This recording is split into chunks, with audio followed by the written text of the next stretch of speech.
తెలుగు రాష్ట్రాల్లోని అన్ని జిల్లాలకు విస్తరిస్తూ అత్యాధునిక వైద్యం అందిస్తున్న మల్టీనేషనల్ హాస్పిటల్ మెడికవర్ హాస్పిటల్స్ ఇప్పుడు మన వరంగల్లో. ముఖ్యమంత్రి గారు సెక్రటరియట్కి పోయి ఆయన ఆఫీసులో కూర్చొని 5 సంతకాలు పెట్టడం జరిగింది.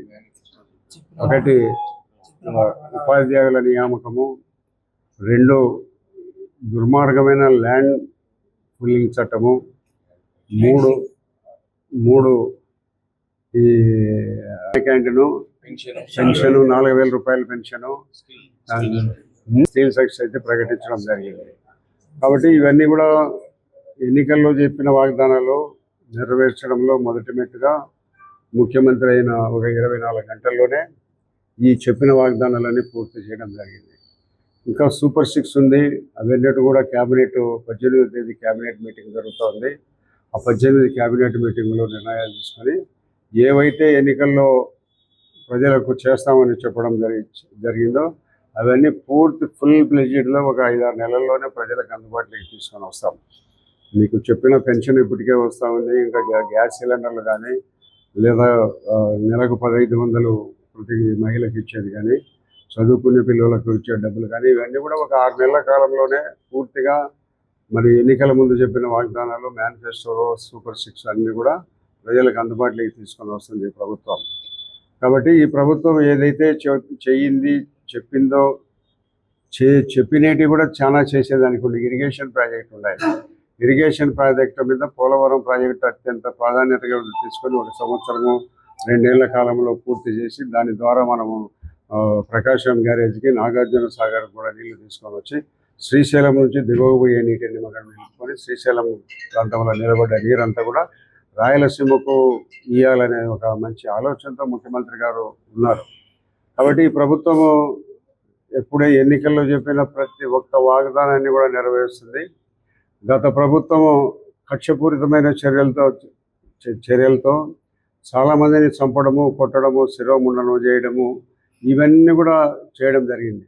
అయితే గౌరవ ముఖ్యమంత్రి చంద్రబాబు నాయుడు గారు చెప్పింది ఏమిటంటే, మనం ఎక్కడ కూడా ఇటువంటి కార్యక్రమాలకు దూరంగా ఉండాలి. ఎవరో వాళ్ళు చేసినారు, మనము చేయాల్సిన అవసరం లేదు. పూర్తి సంఘీభావంతో అందరినీ కలుపుకొని పోయి ప్రభుత్వాన్ని మనం నడిపించాలి తప్పక ఓటు వేసిన వారు కానీ, వేయని గారు కానీ అందరూ కూడా మనవారైన దృక్పథంతో మీరు నడుచుకోండి అని కూడా మనకు చెప్పడం జరిగింది. కాబట్టి మేము ఎక్కడ కూడా ఖర్చు సాధింపు చర్యలు అనేది ఎక్కడ కూడా మేము పోవాలని అనుకోవడం లేదు.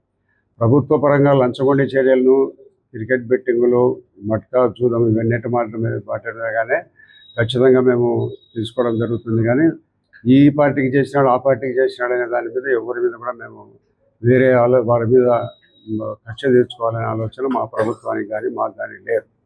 కాబట్టి ఈ ప్రభుత్వం అత్యంత కేవలం 12-11 సీట్లకే పరిమితం అయిపోయింది.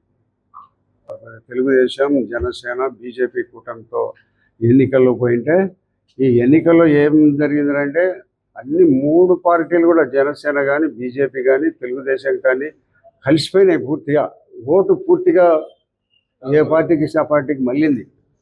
ఎక్కడ కూడా ఎవరు కూడా ఆలోచించలేరే మనం ఏదో బీజేపీతో, తెలుగుదేశంతో గెలుచుకున్నామని కానీ, జనసేనతో గెలుచుకున్నామని కానీ ఎవరు కూడా ఆలోచించి కూడా పూర్తి కలయికతో ముందుకు పోయిన కారణంగానే ఆ 164 సీట్లు రావడం జరిగింది. ఇది అత్యంత అత్యంత రాష్ట్ర ప్రతిష్టను ఇనుమడింపజేస్తుంది ఈ యొక్క ఎన్నిక, ఈ కలయిక. కాబట్టి ఇవన్నీ మనము కేంద్ర ప్రభుత్వంలో కూడా బీజేపీ ప్రభుత్వానికి కావాల్సినంత మెజారిటీ రాలేదు. కాబట్టి మన దేశం పార్టీ ఆంధ్రప్రదేశ్కు సంబంధించి మన ఎంపీలు కూడా వాళ్ళకు కేంద్ర ప్రభుత్వానికి సహకారం అందిస్తున్నాం. కాబట్టి భవిష్యత్తులో కేంద్ర ప్రభుత్వం నుంచి మంచి సహకారం ఉంటుందని మేమందరం ఆలోచిస్తున్నాం. ఈ రాష్ట్రాన్ని అన్ని రంగాల అభివృద్ధి పదంలోకి తీసుకొని పోవాలనేది ముఖ్యమంత్రి గారి ఉద్దేశం. ముఖ్యమంత్రి గారు చెప్పినారు, ఆయా గతంలో అధికారుల పాలన ఎక్కడ కూడా ఉండకూడదు, ప్రజాస్వామ్యబద్ధంగా ప్రజలచే ఏదైతే చెప్తామో అవన్నీ చేస్తాం. ప్రజల ప్రభుత్వం ఇది. మరిన్ని వీడియోస్ కోసం ఛానల్ ని సబ్స్క్రైబ్ చేయండి. లేటెస్ట్ అప్డేట్స్ కోసం వాట్సాప్ ఛానల్ ని ఫాలో చేయండి. అండ్ లింక్ డిస్క్రిప్షన్ లో ఉంది.